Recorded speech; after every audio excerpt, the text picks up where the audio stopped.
Rain poured relentlessly over the small town of Maple Hollow, turning every streetlight into a trembling reflection in the puddles. Most houses had gone dark. Halloween night was over. Only one house still had its porch light on Eleanor Finch's old Victorian home. Sitting alone at the edge of Cedar Lane, Eleanor sat by the window, sipping her tea and watching the rain dance on the glass. Her husband had passed years ago, and she had long since stopped expecting visitors. Still, she left a bowl of candy on the porch out of habit. It was nearly midnight when she heard it. 3 slow knocks. Not the playful tapping of kids. Not the rushed knocks of teens pulling a prank. These were deliberate, heavy, and cold. She frowned. Good heavens, who's out this late? Grabbing her shawl, Eleanor opened the door. Standing there were 3 children. Boy dressed as a pirate, a girl in a tattered fairy costume, and a smaller boy in an old-fashioned clown suit. Their clothes were soaked through, hair dripping wet, but none of them shivered. Their faces were pale, almost gray under the porch light. The smallest one held out a rusty tin, pale, and whispered, "Trick or treat." Eleanor hesitated. "You poor things, you'll catch your death out here.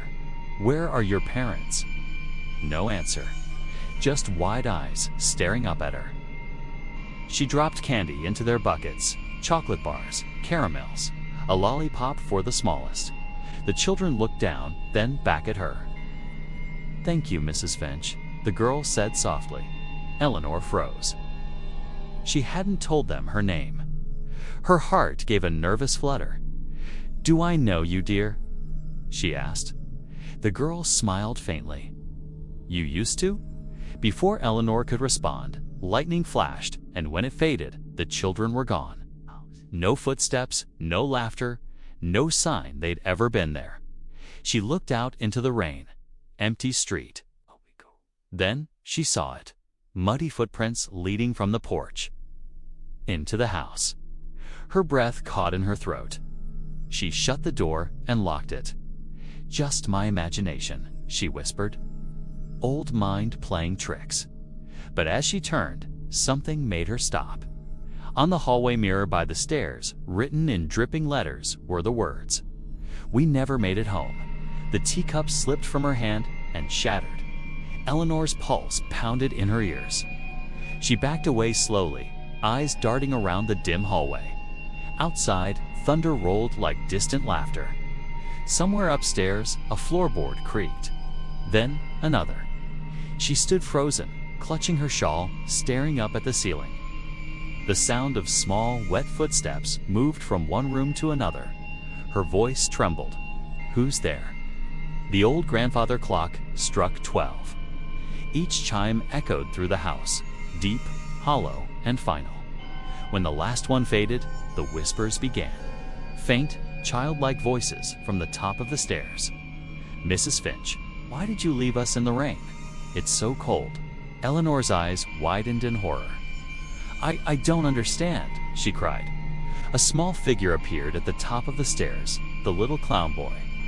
His makeup had melted into gray streaks, and his eyes were black pools reflecting no light. He raised his hand, and water dripped from his sleeve. "You promised you'd wait for us." Lightning flashed again, and in that moment, she saw all 3 children standing side by side. Their faces were pale and waterlogged, eyes hollow, skin like paper. The lights flickered, and they vanished. Only the faint echo of a child's laughter remained, blending with the storm outside. Eleanor slumped into the nearest chair, shaking, whispering the same words over and over. "I didn't leave anyone. I didn't." But deep down, a memory she'd buried long ago began to surface of a Halloween night 30 years ago. A flooded bridge and the sound of screaming children in the rain. And somewhere in the house, a door slowly creaked open.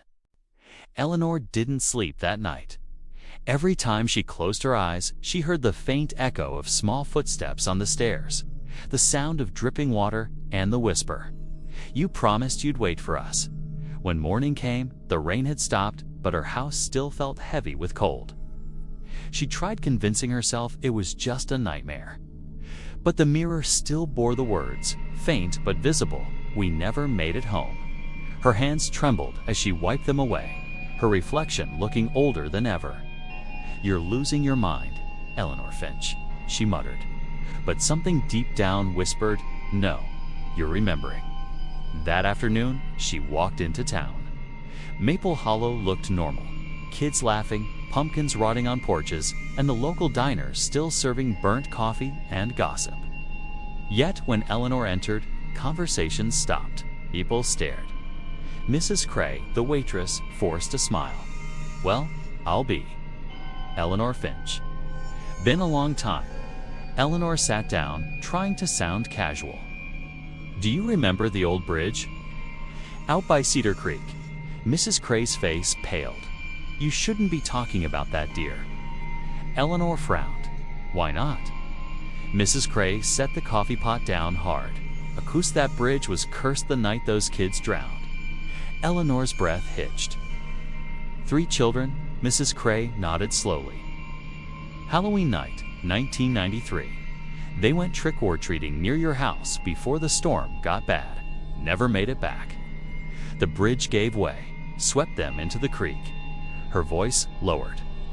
"People said they were seen knocking on your door before it happened." Eleanor's hands shook so violently she spilled her coffee. "No, I don't remember that night." Mrs. Cray gave her a pitying look. "You were found half-conscious in your car the next morning. Said you went looking for them, but you never talked about it after." Eleanor left without finishing her coffee. Outside, the clouds gathered again, as if the storm had been waiting for her to remember. She drove to Cedar Creek, the place she hadn't visited in 30 years. The bridge was gone now, replaced by a modern one. Only the twisted remains of the old wooden posts stuck out of the water like black teeth. As she stood there, the air grew colder. A fog rolled in from the creek, thick and white. And then she heard a children's laughter, faint and echoing beneath the bridge. Eleanor's voice cracked. "Who's there?" A figure appeared through the mist, a little girl in a fairy costume. Her wings hung limp, dripping wet. "You left us," she said softly. Eleanor took a step back. "I tried to find you." The girl tilted her head. "Did you?" Behind her, 2 more shapes appeared, the pirate and the clown. Their pale faces glowed faintly in the fog. Tears filled Eleanor's eyes. "You have to believe me." "I didn't know the bridge was gone." The pirate boy stepped forward, voice hollow. "You told us to wait by the car. You said you'd drive us home." Eleanor's knees gave way. Yes, I did." The little clown's voice was quiet, broken. "You went for your keys? Then the bridge broke. You never came back." Rain began to fall again, cold and heavy. Eleanor clutched her shawl, sobbing. "I was coming back. I swear I was." "The storm," the fairy girl interrupted, her voice trembling but calm. "We know, Mrs. Finch, but we never made it home." Lightning flashed and the children vanished again, leaving only 3 small sets of footprints leading to the edge of the creek. And stopping there, Eleanor fell to her knees. "I'm sorry," she whispered into the storm. "I'm so sorry." A distant voice echoed through the fog, a boy's whisper. Carried on the wind. "Then help us go home." And just like that, the wind stopped. The rain fell silent. Eleanor looked up, heart pounding. The air was still, but the feeling of eyes watching her lingered. She stood slowly, her gaze falling on the ruins of the old bridge, and for the first time, she noticed a faint glimmer beneath the water. Something metal, something shaped like a locket. She knew it instantly. It had belonged to the little girl, Anna Whitmore. Eleanor reached for it, the water freezing against her skin, and in that moment, a hand reached up from below and grabbed her wrist. She screamed. "Would you like me to continue with part 3, 700? Whoa! Eleanor's scream vanished into the roar of thunder as the icy hand gripped her wrist. For a second, she couldn't breathe, her heart hammering, her body frozen. Then, as suddenly as it appeared, the hand let go. She stumbled back onto the bank, coughing, her sleeve dripping with mud and creek water. When she dared to look again, the surface was calm. Only the locket lay glinting faintly at the water's edge, as if waiting for her. Her trembling fingers picked it up. The metal was cold, but inside, the picture was still visible. A little girl with curly hair and a missing tooth smiling beside her parents. On the back were engraved the words, Anna Whitmore, October 31st, 1993. Eleanor's breath hitched. That night's details rushed back like a flood, the storm. The laughter, the children in costumes running through puddles. She remembered the moment she'd offered to drive them home after the rain started. And then, the sound of rushing water. The bridge collapsing, screams swallowed by the storm. She had tried to go back, hadn't she? Or had fear stopped her halfway? A voice whispered behind her, "Now you remember." Eleanor spun around. The children stood on the opposite bank, their eyes hollow but calm. The pirate boy, Daniel, she recalled now, stepped forward. "You left before the bridge fell. You could have stopped it." Eleanor's voice trembled. "I didn't know. I thought you were already safe." Anna, the fairy, tilted her head. "Then why didn't you come back when you heard us?" Tears streamed down Eleanor's cheeks. "Because I was scared. The creek was flooded. The bridge was gone. I thought I'd die too." The little clown spoke softly. "We did." Lightning tore across the sky, illuminating their soaked costumes, their pale faces streaked with tears and mud. "Please," Eleanor begged, holding the locket out. "Tell me what you want me to do." The wind rose around her, carrying their voices in whispers. "Find our home. Tell them we didn't run away. Let them know we waited." The locket pulsed faintly in her hand, warm now, alive. She looked down at it, realization dawning. They wanted peace. Closure. Eleanor clutched the locket to her chest and nodded. "I'll find your families. I'll tell them what really happened." But as she turned to leave, the ground beneath her feet gave a sudden groan, the soaked earth shifting. She barely had time to scream before the bank collapsed and she plunged into the freezing creek. The water swallowed her whole. For a terrifying moment, everything was chaos. Current dragging her down, roots clawing at her legs. She kicked wildly, her lungs burning. Then she saw at faint lights beneath the surface, glowing in the darkness. Shapes began to form. Not monsters, children. They were floating beneath the water, motionless, their eyes closed, faces peaceful. Eleanor reached out a shaking hand. "Anna." The fairy girl's eyes opened slowly, and for the first time, she smiled. "Come home, Mrs. Finch." Suddenly, Eleanor was thrown upward, gasping, breaking through the surface. She coughed and dragged herself onto the muddy bank, clutching the locket like it was her lifeline. When she looked up, the children were gone again, but their voices echoed faintly in the wind. Tell them we waited for the light." Shivering and drenched, Eleanor stumbled back to her car. Her headlights flickered to life, and she whispered to herself, "You're not losing your mind. You're finishing what you started." That night, she sat at her kitchen table, drying the locket with trembling hands. She opened an old box of newspaper clippings she had buried in her attic long ago. Headlines read, "3 local children lost in Halloween flood bodies, never recovered." Elderly woman tried to help, found unconscious near Cedar Creek. Eleanor's eyes filled with tears as she placed the locket beside the clippings. "Tomorrow," she whispered. "I'll tell their families tomorrow." The house was silent. Then, faintly, she heard it. 3 gentle knocks on the door. Knock, knock, knock. She froze. Outside, rain began to fall again. Slowly, Eleanor rose from her chair and turned toward the front door. Through the frosted glass, she saw 3 faint silhouettes, small, still, waiting. A faint voice called through the storm. "We just wanted to say goodnight." Eleanor's tears fell freely as she whispered, "Good night, my darlings." But when she looked again, The porch was empty, and the rain washed away their footprints one last time. The next morning, Maple Hollow woke beneath a gray sky. The rain had finally stopped, but the world felt hollow, silent, in a way that pressed against the ears. Eleanor Finch sat in her living room, the locket clasped tightly in her hand. Her tea had gone cold, untouched. She'd spent the night staring at the old photos, the newspaper clippings, and the faint, muddy footprints that still marked her floor. She knew what she had to do. By noon, she stood before a small white house on Oak Ridge Lane, the home of Henry and Clara Whitmore, Anna's parents. She hadn't seen them in decades. Her heart pounded as she knocked on the door. When Mr. Whitmore opened it, his face was older, lined by grief that time hadn't erased.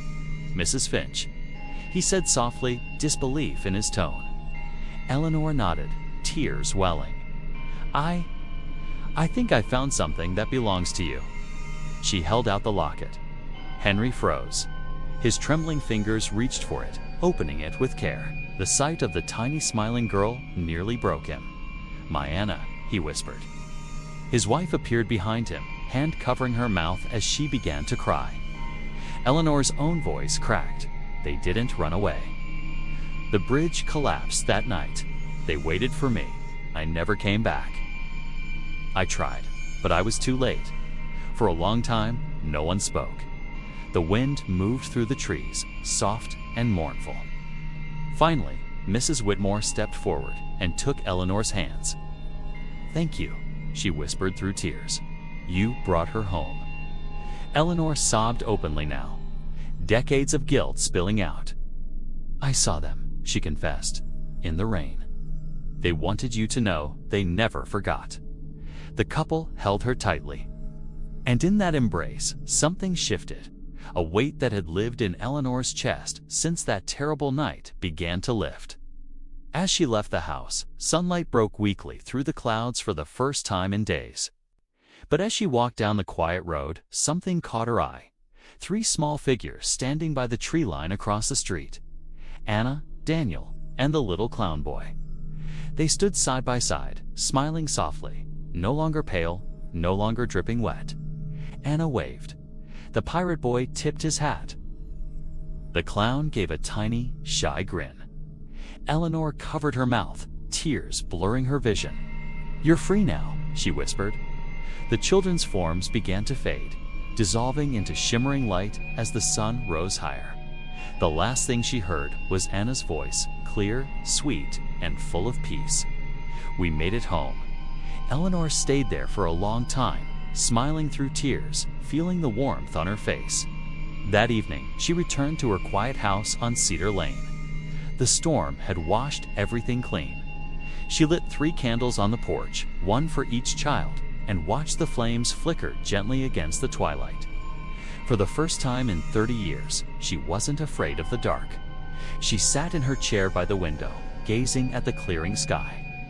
The full moon rose, round and bright, its reflection glimmering in the puddles below.